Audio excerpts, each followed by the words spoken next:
Abu Ahmad ibn Ali al-Jurjani, ya, fatashtu ahadithahu al-kathir falam ajid fi ahadithi ma yatahayyau an yuqta alaihi bil-dha'fi wa rubbama akhta aw yahummu fi syai' ba'da syai' kama yukhti ghairuh. Adil sekali nih, wa huwa la ba'sa bihi. Kalau saya sudah terangkan ini, ada yang mencoba lagi teman-teman sekalian ya untuk ngasih komentar yang negatif, mencoba mengadukan, membenturkan satu dengan yang lainnya, itu patut diperhatikan gitu motifnya apa ya. Nah, kalau orang-orang yang sudah tahu begini kan sudah simpel aja ya sudah. Contoh masalah iftitah, masalah sunnah kok yang nggak baca pun sholatnya sah, kok dirame-ramein itu ini kan masalah sunnah ya, nggak dibaca pun ya tetap kita sah sholatnya. Jadi kalau harus ribut masalah begini nggak bermutu gitu. Assalamualaikum warahmatullahi wabarakatuh. Ikhwan dan muslimin yang dimuliakan Allah, kalau kita lihat videonya Wah yang poin pertama, Wah itu kalau kita perhatikan baca kitabnya itu salah karena dia membaca yahumu, padahal yang benar itu yahimu. Karena redaksi ini kalau kita baca dari depan, maka bacanya seperti ini. Waqad fattashtu ahadithahu al-katsir falam ajid fi ahadithihi ma yatahayyau ayyuqta'a alaihi bid-dha'fi wa rubbama akhta'ah aw yahimu fi syai'i ba'da syai'i kama yukhti'u ghairuhu wa lam yatakhallaf fi riwayati anhu as-siqatu wal immatu wa huwa la ba'sa bihi. Jadi redaksi ini kalau kita terjemahkan begini, Ibnu Adi itu telah meneliti hadis-hadisnya Muhammad bin Ishaq, akan tetapi dia tidak menemukan satu hadis pun yang dipastikan atas kedhaifan dari hadisnya Muhammad bin Ishaq.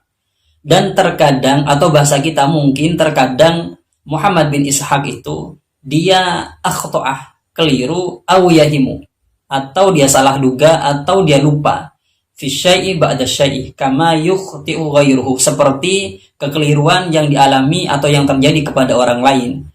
Walam yatakhallaf fir riwayati anhu as-siqatu wal a'immatu, sedangkan rawi-rawi yang siqah dan para a'immah itu tidak menyalahi kepada riwayat-riwayat yang disampaikan oleh Muhammad bin Ishaq.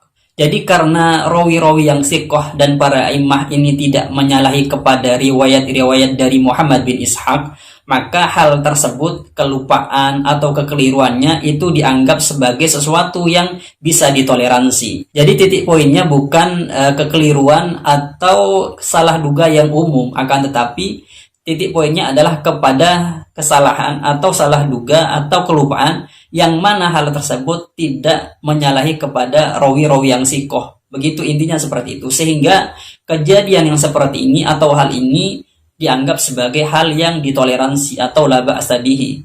Jadi poinnya adalah Wah ini telah salah membaca yahimuh dibaca yahumu.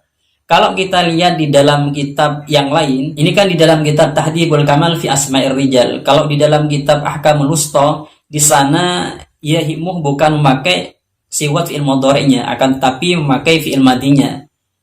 Di sana bacaannya wa rubbama akhta'ah aw wahamah fi syai'i ba'da syai'. Makanya Wah ini dipastikan salah dengan redaksi yang ada di dalam kitab Ahkamul Wusta. Jadi poinnya adalah, jadi Wah ini telah salah baca yahimuh dibaca au yahumu. Kalau kita tanya apakah dari lafaz yahumu atau yahimu ini ada perbedaan maksud atau perbedaan arti? Ya, ada perbedaan maksud atau perbedaan arti. Atau kalau kita simpulkan begini, bahkan dari keduanya ini secara makna itu mempunyai makna yang berbeda atau pemahaman yang berbeda. Jadi Wah itu setelah salah baca yahimu dibaca yahumu. Itu yang pertama ya. Jadi poin pertama ini Wah itu telah salah baca, atau istilah anak-anak pesantren itu Wah ini telah salah baca kitab. Kemudian poin yang kedua, ketika Wah mengatakan di closing pembicaraannya ya, dia mengatakan doa istiftah atau iftitah itu tidak perlu dibahas secara panjang karena doa iftitah itu tidak ada pengaruh terhadap sah dan tidak sahnya sholatnya seseorang. Sebenarnya menurut saya begini pandangan saya. Kalau Uwah ini mau pintar sedikit, maka dia memandang kasus ini yang menjadi polemik ini bukan dari arah doa iftitah atau istiftah ini sunnah dan tidak sunnah. Tapi karena Uwah ini telah menyinggung suatu amalan, suatu golongan, sebutlah NU, yang di NU itu sudah menjadi satu amalan, dan Uwah katakan doa iftitah atau istiftah ini wajah tuh tidak ada landasan dasar hadisnya, meskipun di hadis dhaifun itu tidak ada. Bahkan Uwah itu menguatkan pendapatnya sampai 1235 hadis atau kitab hadis itu telah dibaca, itu tidak menemukan hadis doa iftitah ini wajah tuh, sehingga pernyataan ini ditanggapi oleh teman-teman NU. Dan itu menurut saya lumrah untuk ditanggapi. Dan Uwah itu sebenarnya Uwah itu yang harus diklarifikasi pernyataannya tersebut, yaitu apakah memang benar doa istiftah ini wajah tuh itu tidak ada di kitab hadis manapun, hatta di hadis dhaifun. Itu yang harus diklarifikasi menurut saya. Ketika dia menjelaskan panjang lebar suatu keterangan dan tidak mengklarifikasi pernyataannya yang awal, maka hal tersebut nilainya nol, menurut saya seperti itu. Bahkan Uwah itu kalau bicaranya panjang lebar, nanti akan dia munculkan kesalahan yang baru. Contohnya seperti yang saya tanggapi yang di awal. Menurut saya bijaknya Uwah itu ketika dia melakukan satu kesalahan, maka dia cepat mengklarifikasi dan minta maaf seperti itu menurut saya, atau tidak ditanggapi sama sekali. Itu pilihannya menurut saya. Ketika dia menanggapi dengan cara yang seperti itu, maka Uwah ini nanti mirip-mirip Wahabi. Wahabi itu kalau disanggah pernyataannya yang salah, dia akan ngelesnya kemana-mana, padahal tidak nyambung dengan pendapatnya yang awal, seperti itu. Jadi intinya menurut saya, Uwah ini sebaiknya mengklarifikasi videonya yang pertama, bukan menambah keterangan yang seperti itu.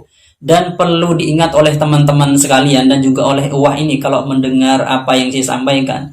Di NU itu sebenarnya, kalau bahasa saya, di sana itu ada 1 juta ulama. Akan tetapi di NU ini ada istilah khumul. Kalau bahasa kita itu tidak mau nama. Sebenarnya orang-orang alim di NU itu banyak, akan tapi mereka tidak mau nama. Bahasa kita itu tidak mau tampil ke depan karena mereka khumul saja seperti itu. Jadi kalau orang-orang alim itu banyak, apalagi semacam Uwah ini menurut saya itu banyak. Dan dalam video ini tidak dalam rangka merendahkan Uwah ya, tidak ada. Karena di dalam bidang ilmu atau di dalam pesantren, menyalahkan atau istilahnya itu menegur orang-orang yang salah itu hal yang biasa. Bahkan seharusnya ketika Uwah ditegur oleh teman-teman NU itu seharusnya dia mengklarifikasi apa pernyataan yang di depan, bukan menerangkan hal-hal yang menurut saya itu tidak nyambung dengan apa yang disampaikan. Intinya menurut saya simpel saja, apabila pernyataan yang di awal bahwasanya doa iftitah itu tidak ada di hadis dhaifun, ini wajah itu tidak ada, maka katakan itu tidak ada. Jika ada, katakan minta maaf itu ada. Begitu aja, gampang menurut saya sih. Mungkin itu tanggapan saya terhadap video klarifikasi dari Uwah. Sekali lagi, dalam video ini tidak ada unsur atau niatan ingin merendahkan Uwah, dan semoga ini bermanfaat bagi teman-teman dan juga menjadi referensi bagi teman-teman dari saya. Assalamualaikum warahmatullahi wabarakatuh.